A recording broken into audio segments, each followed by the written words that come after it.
France Bleu Gascogne vous donne la parole. Parlez-moi de vous. Et aujourd'hui, dans Parlez-moi de vous, nous recevons Marie-Pierre Mouneir, une tiroseuse qui a écrit et auto-édité un ouvrage que j'ai entre les mains. C'est Enfin libérée. Elle est notre invitée. Bonjour Marie-Pierre. Bonjour. Ce livre, c'est une première pour vous ? Alors ce livre, c'est une première. C'est un vieux rêve qui se réalise, qui a commencé il y a plus de 30 ans avant la naissance de mon fils et qui a été au placard pendant X temps, pris, repris. Et je l'ai vraiment repris pour de bon à l'automne 2015 avec un impératif qui s'est imposé à moi de le terminer avant la fin de l'année. Et je sais pas. J'ai eu cet impératif, il fallait impérativement, c'était le bon moment.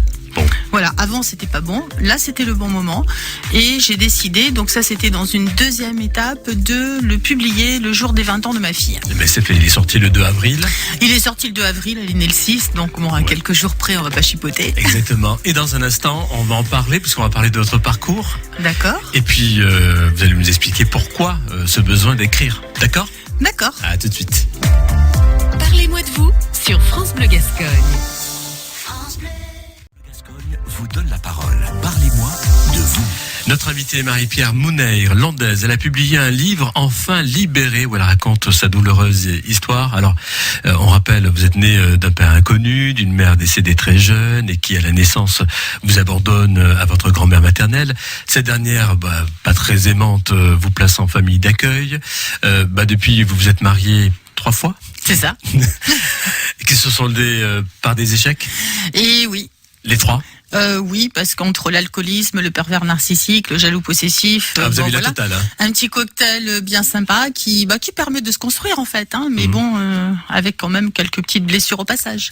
Alors, qu'est-ce qui vous a poussé à écrire, puisque vous m'avez dit, ça y est, c'est un travail de longue haleine. Alors, pourquoi ? Oui. J'ai toujours aimé écrire et pour moi l'écriture a toujours été thérapeutique. Parce que moi, la feuille blanche, comme je n'avais pas le droit d'exister, la feuille blanche, en fait, elle n'est pas contrariante. Pourquoi elle accepte tout ce qu'on lui dit.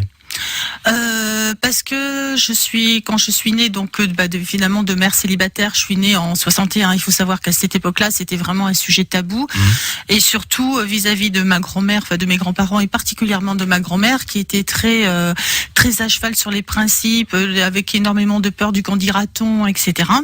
Avoir un enfant illégitime sous son toit, c'était une catastrophe. Donc elle me sortait le moins possible. Et c'est vrai que pendant les 3 premières années de ma vie où elle m'a gardée, ça a été difficile dans le sens où je sortais quasiment pas. Je ne connaissais pas d'autres personnes que mon grand-père et ma grand-mère. Je voyais personne. Le camp dira-t-on, c'était où ? Parce que c'était à Bayonne, c'est ça ? C'était à Bayonne, oui. Ouais. Disons que quand je suis arrivée, quand ma mère est arrivée, je suis née à Lourdes. Donc ma mère a été accouchée à Lourdes. Je sais pas tous les détails de l'histoire, mais bon, j'ai essayé de reconstituer le puzzle au fur et à mesure, rien que pour le livre déjà. Et quand ma mère est arrivée donc à Bayonne, j'avais 1 mois. Et elle a décidé de me laisser chez mes grands-parents. Le problème, c'est que mon grand-père était gendarme à l'époque et avoir un enfant illégitime au sein de la gendarmerie, ça le faisait pas. Donc mon grand-père a été gentiment poussé vers la sortie et mes grands-parents ont déménagé. Mon grand-père a trouvé du boulot dans le secteur privé. Vous parliez de reconstruction. C'est votre avis, c'était une espèce de puzzle qu'il fallait reconstituer. Voilà, c'est ça. Donc effectivement, quand on est déjà pendant les 3 premières années, on n'a pas le droit entre guillemets d'exister et puis on est caché. Bon, j'étais pas maltraitée, j'ai pas dit ça non plus, mais je voyais personne, j'étais cantonnée à l'intérieur de l'appartement, il fallait pas qu'on me voie, etc. Et toute ma vie, ça m'a poursuivi, ce fait de ne pas avoir le droit d'exister. Dans le sens où, dans ma famille, c'est un cocktail détonnant de non-dits. Toutes les questions que j'ai pu poser au fur et à mesure de mon évolution, que ce soit dans mon enfance ou dans mon adolescence, je n'ai jamais eu de réponse.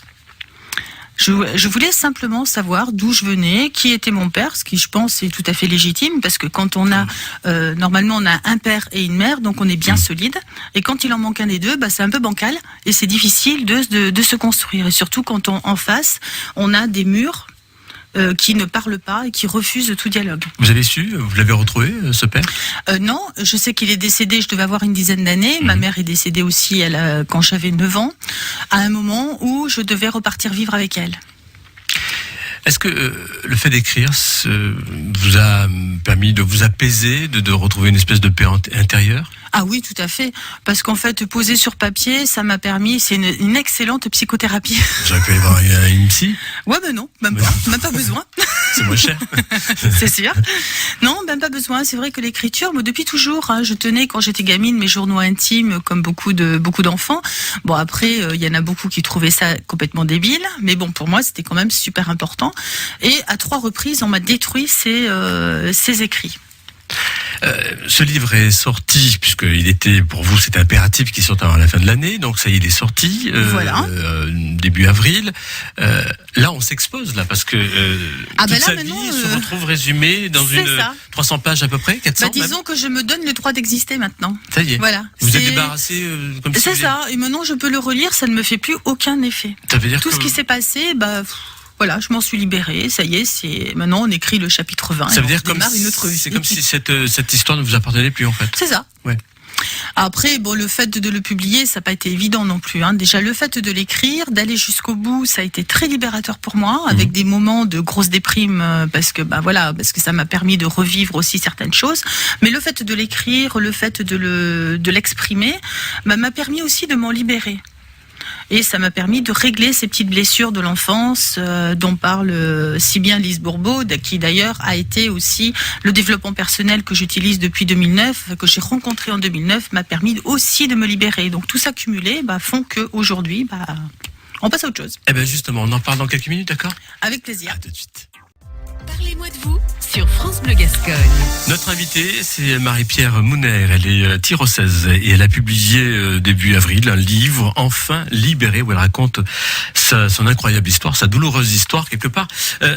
On le disait justement, il n'y a pas que l'écriture qui vous a permis à avancer, puisqu'il y a eu aussi d'autres moyens. Tout à fait. Il y a eu aussi beaucoup le développement personnel que j'ai rencontré en 2009, alors que je me dirigeais sur le bien-être.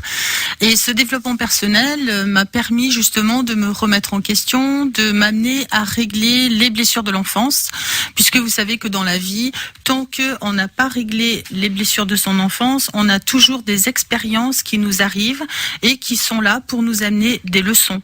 On va rencontrer un type de personne qui va nous ramener, avec un effet miroir, à justement les blessures que l'on a à travailler. Et dans mon cas, c'était l'abandon. Donc on a tous du boulot. Hein. On a tous du boulot.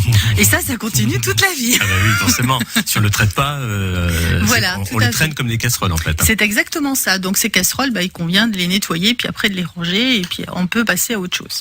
Ce livre, vous l'avez écrit avant tout pour vous libérer, nous sommes d'accord, mais est-ce que aussi quelque part pour laisser quelque chose pour les autres et pour vos enfants notamment ? Tout à fait. C'est particulièrement pour mes enfants qui se poseront. Ils se les sont pas encore tout à fait posés, parce que pour eux, ils savaient un petit peu mon histoire, mais sans plus. Je m'étais pas étalée non plus. Et c'est pour qu'ils puissent avoir les réponses à leurs questions qui ne se sont pas encore posées en fait. Bon. C'est important aussi qu'ils connaissent leur histoire. Ils l'ont lu le livre ? Ils l'ont lu, bien sûr. Bon, et alors ? Et beaucoup d'émotions. Énormément d'émotions, ils ont beaucoup aimé et surtout beaucoup d'émotions. En écrivant ce livre, vous n'aviez pas justement peur du qu'en dira-t-on, de vos voisins, de machin, etc. Non, j'en fiche disons qu'au début, j'avais pas prévu de le publier. Au début, je l'ai vraiment écrit pour mes enfants. Ouais. Et c'est à la fin de l'année, une fois que j'ai eu terminé, que je me suis, ça a paru comme une évidence que je devais le sortir pour me donner moi le droit d'exister. C'est quand même un peu comme si je bouclais une boucle. Et c'est vraiment comme ça que je l'ai ressenti. Après, je vous dis pas que quand je vois le livre dans les mains de plein de gens, ça fait bizarre. Oui, il y a un moment c'est un mélange d'émotions à la fois. C'est une certaine fierté d'avoir été jusqu'au bout. Oui, parce que là, du coup, on pénètre quand même dans votre intimité, dans votre vie. Là, c'est clair. Je devais me dévoiler, je me dévoile. Ah oui, c'est clair. On peut pas faire mieux, quoi. Donc, mais au moins, je me libère en même temps. Vous avez eu des retombées depuis la publication ? Oui, parce qu'au départ, mes premiers lecteurs, forcément, c'est des personnes de mon entourage, des personnes qui me connaissent et qui étaient très très pressées de le lire. Et il y en a, ils l'ont lu très rapidement, d'autres ils le font des pauses. Et tous m'ont dit qu'une fois qu'on démarre, on a du mal à le lâcher. Et que le message que je veux faire passer, alors c'est surtout ce qui est important pour moi, c'est pas de jouer les Cosettes, c'est pas du tout ça. Effectivement, j'ai connu des expériences qui sont plus ou moins douloureuses, mais après je suis pas la seule, il y en a plein.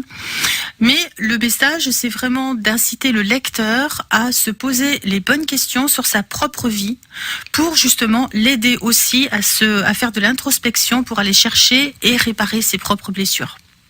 Alors vous l'avez dit, quand vous l'avez écrit, il fallait le publier. Là, ça a été aussi un parcours du combattant. Comment ça s'est passé ? Disons que oui, ça a été un peu compliqué. Je connaissais rien au monde de l'édition, donc j'ai eu la chance, par l'intermédiaire de Facebook, comme quoi les réseaux sociaux, c'est intéressant aussi, de rencontrer une personne qui avait aussi écrit son premier livre très peu de temps avant en auto-édition, et elle m'a donné beaucoup de conseils que j'ai suivis, et petit à petit, j'ai fait mes propres recherches, mes propres expériences. Donc j'ai cherché un imprimeur, j'ai commencé à faire des devis, chercher un petit peu. Je me suis arrêtée sur un imprimeur qui était à côté de chez ma fille à Bordeaux, donc ça c'était le côté pratique aussi. Et puis je suis repartie avec mes cartons, et puis voilà. Et puis après, il faut le vendre, il y a des dédicaces. Vous êtes en contact direct avec votre futur public. D'ailleurs, vous serez quand bientôt là Alors en j'ai dédicace ? plusieurs dédicaces de prévues. J'en ai une qui est prévue le samedi 30 au centre Leclerc de Tyros. Également le 21 mai, pareil. Alors, au départ le matin, peut-être que ça va se prolonger sur l'après-midi, ça sera en fonction des personnes.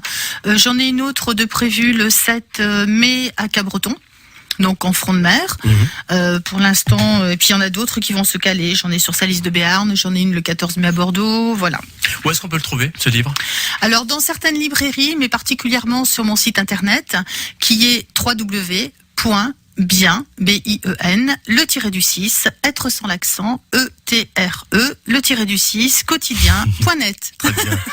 Enfin libéré, voilà, c'était le message de Marie-Pierre Mounair, et puis vous reviendrez avec un autre livre sous le bras, parce que je crois savoir que ça y est, vous êtes lancé là-dedans, là. Il y en a plusieurs qui vont passer commande de la suite, mais bon, c'est pas encore d'actualité, mais j'y pense. Merci en tout cas d'être venu. Avec plaisir. À bientôt, au revoir. Au revoir. Parlez-moi de vous est en réécoute sur francebleu.fr.